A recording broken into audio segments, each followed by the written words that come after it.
En dépit de la part non négligeable, environ 14% de son budget est injecté dans l'agriculture, conformément aux recommandations de Maputo, puis de Malabo, le Burkina Faso peine à mettre sa population majoritairement agricole à l'abri des besoins alimentaires et nutritionnels. Des politiques agricoles se sont succédées dans les agendas des différents gouvernements, mais le tableau de la sécurisation alimentaire et nutritionnelle reste l'un des moins reluisants.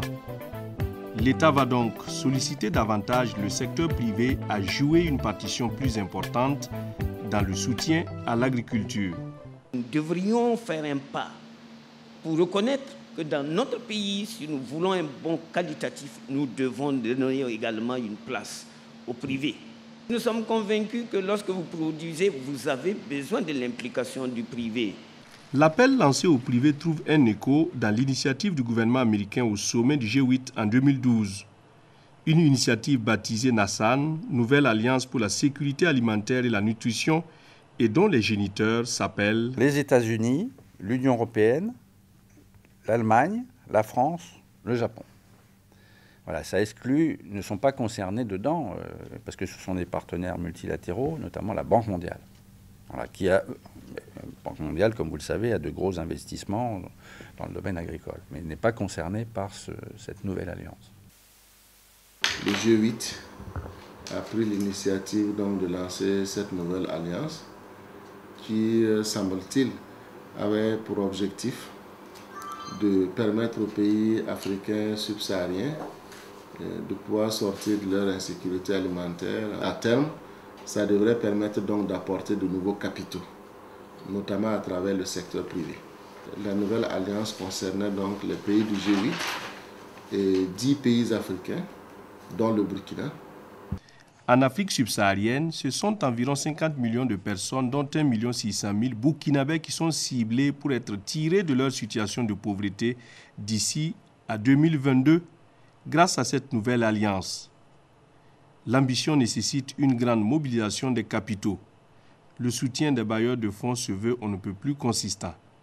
Donc sur les 190 milliards, nous on avait annoncé 30 milliards de francs CFA. Non seulement elle a été mobilisée, mais on a dépassé, puisque on a pu identifier un gros projet qui va se mettre en place en 2015 de 34 millions d'euros et qui avait été identifié à hauteur de 30 millions d'euros seulement. Donc on va dépasser en fait nos engagements.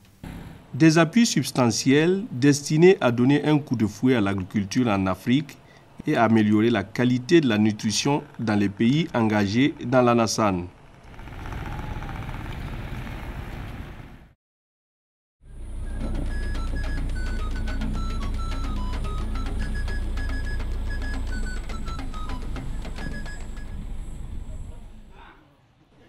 Avec son entreprise agroalimentaire, la Sodepal, société d'exploitation de produits alimentaires, Madame Simone Zoundi contribue avec les compétences de son personnel à l'amélioration des besoins alimentaires et nutritionnels des consommateurs.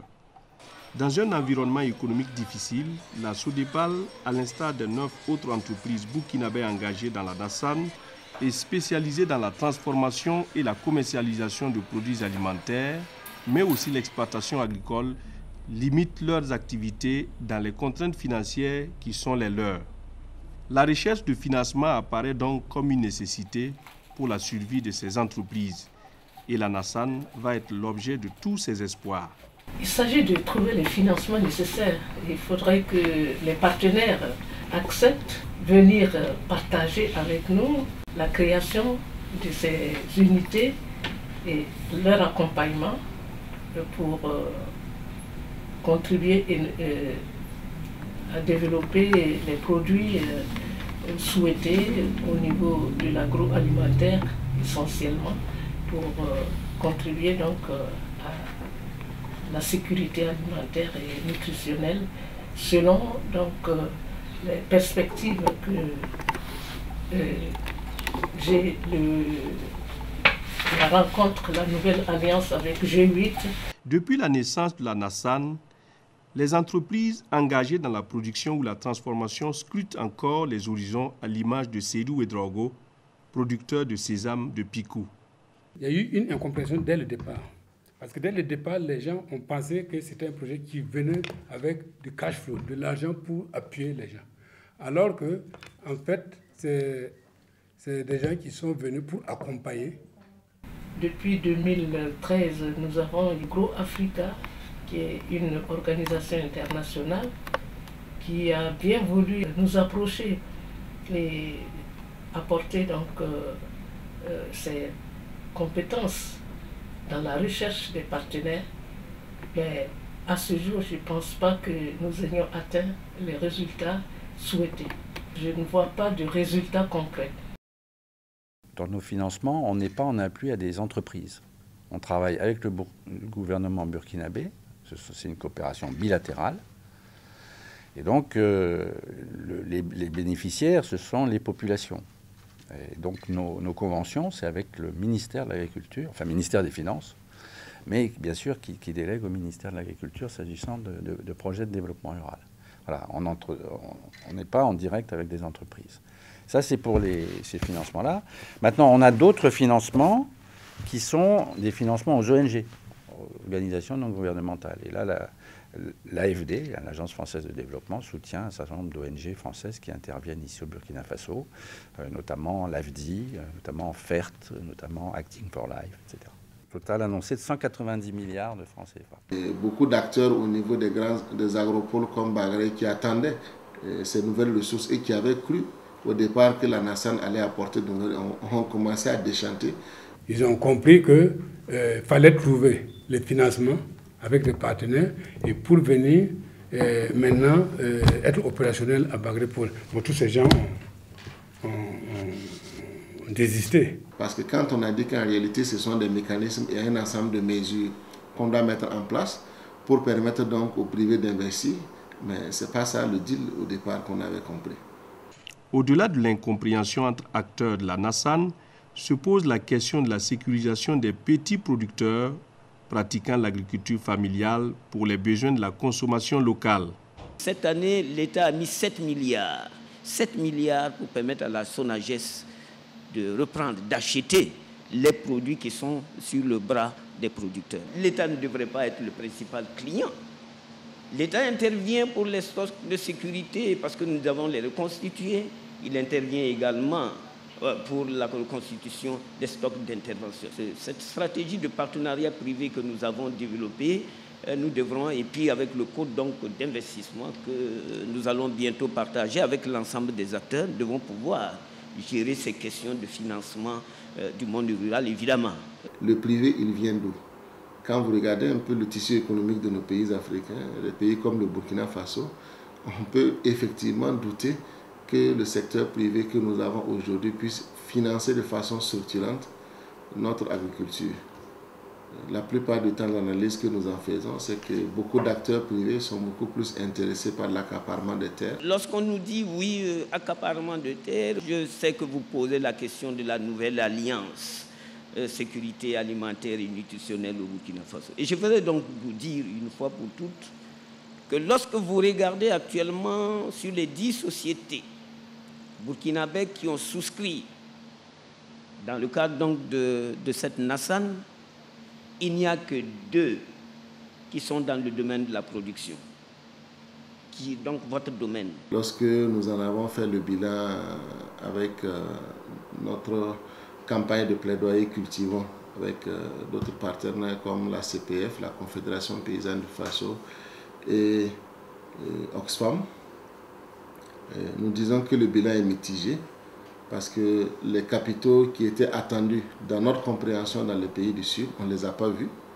Et quand ces privés ne viennent pas de Burkina, quelle garantie avez-vous que ces privés-là vont venir produire des spéculations pour vous nourrir, vous les Burkinabés, nous les Burkinabés, avant peut-être d'aller vers l'exportation qui est leur principale préoccupation. On nous dit à nous les pays du Sud, non, vous ne pouvez pas faire ceci, vous ne pouvez pas soutenir vos producteurs, c'est une concurrence déloyale, pendant que dans leur pays, les agriculteurs sont bombardés de subventions, alors que chez nous, au Sud, voilà, nos États n'ont pas le courage nécessaire pour accompagner nos producteurs avec le peu d'investissement qu'ils demandent. Nos banques ne développent pas suffisamment de mécanismes attrayants et de mécanismes adaptés au secteur agricole, nous permettant donc de faire des investissements structurants et de pouvoir donc lutter durablement contre la faim. Nous avons vu des expériences, rien qu'en 2008, lorsque l'État burkinabé a accordé des subventions dans le secteur du riz, nous avons pratiquement doublé notre production agricole.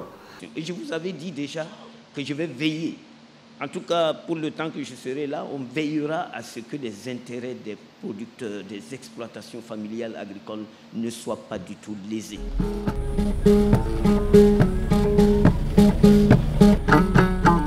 Dans l'esprit de la NASAM, les pays africains devraient entreprendre des réformes au niveau donc, de leur système agraire, au niveau donc, de leur système foncier et même au niveau de leur système fiscal pour être des pays attractifs pour de nouveaux investisseurs.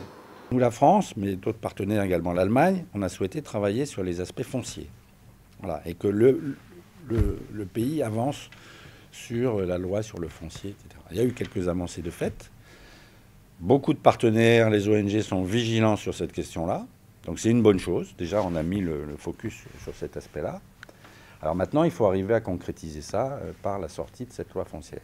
Quand vous lisez un peu le contenu de ce nouveau deal, en réalité, c'est amener les pays africains à ouvrir leur système, j'allais dire, agricole, à rendre leur pays attractif, à rendre leur système foncier beaucoup plus perméable et permettre donc à des investisseurs ou peut-être à des multinationales de venir s'accaparer nos terres. Voilà. Et qu'est-ce qui prouve que ces industries-là, ce n'est pas peut-être, je ne sais pas moi, ce n'est pas du jaltropha que ces industries ont produit. Cette question se pose encore alors que cela fait 3 ans que les acteurs de la NASAN ont enclenché leur lutte pour sortir 1 600 000 Burkinabés de la pauvreté d'ici à 2022. Là, il n'y a pas de... En tout cas, il n'y a pas de bilan qui a été effectué sur le nombre de personnes qui peuvent sortir de la pauvreté. Voilà, ce qu'on essaye, c'est... ça va y participer. Là, pour l'instant, il n'y a pas d'évaluation sérieuse qui a été faite sur le nombre. Donc, je préfère ne pas m'avancer. Ça m'a permis quand même de contacter des sociétés pour pouvoir être accompagné. Ce n'est pas encore fait. Je ne sais pas chez les autres ce qui se passe, mais moi, à mon niveau, il y a des avancées. Mais ce n'est pas eux. Ils sont la croix de transmission, mais ce n'est pas eux qui n'ont rien fait pratiquement comme ça. C'est un bilan un peu mitigé. Globalement, ces objectifs ont été atteints entre 50 et 75%. Voilà. C'est-à-dire, ce qui veut dire en fait que beaucoup d'actions sont encore en cours. Il y a eu quelques avancées assez significatives, il y a eu aussi des déceptions. Et moi, je suis complètement déçu parce qu'au lieu de nous divertir dans des nouvelles alliances, dans les nouvelles initiatives, parce que ce n'est pas seulement la NASAN, il y a d'autres initiatives qui viennent tous les jours et les concepteurs sont au nord et les laboratoires sont au sud. Voilà. Et c'est pourquoi nous disons qu'il est grand temps qu'on arrête cette grande récréation. Pour ceux qui ont encore le courage de continuer et continuent. 3 années d'incompréhension et de sentiments mitigés. Les parties prenantes ont encore 7 ans pour accorder leur violon.